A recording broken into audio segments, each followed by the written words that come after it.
పేదలను రైతులను ఉద్యమకారులను పొట్టన పెట్టుకొని బంగారు తెలంగాణ ముసుగులో బొందలగడ్డ తెలంగాణ చేసిన దిక్కుమాలిన ప్రతి యదవ ఈ రోజు మనల్ని వచ్చి విమర్శిస్తాడా? కార్యకర్తలారా ఆలోచన చేయండి. 18 నెలల్లో ఎన్నడైనా మనం నిద్రపోయినామా? 18 నెలలలో ఎన్నడైనా కార్యకర్త నుంచి నాయకుల వరకు ఎవరినైనా కలవకుండా ఉన్నామా? ఇవాళ ఎవరిని కలవకుండా చూసిన వాళ్ళు కలవకుంటోళ్ళు, మనం కాదు. ఎన్నిసార్లు బయటకు వచ్చిండు, ఎన్నిసార్లు ప్రజల్ని కలిసిండు ఆయన అడగాను. మా అక్కల్ని అడుగుతున్నా, అక్క ఏనాడైనా ముఖ్యమంత్రిని చూసిర్రా? ఇంతకుముందే వాసాల మర్రిలా ఆయన వచ్చినాడు. ఎవరికి? ఆకుల ఆగవ్వకు అల్లనేరేడు పండించిండంట.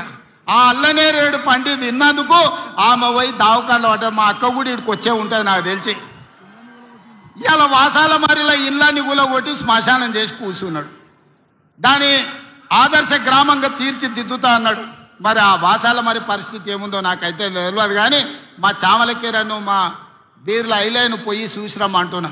వాళ్ళకి ఆయన అన్యాయం చేసిపోతే న్యాయం చేసే బాధ్యత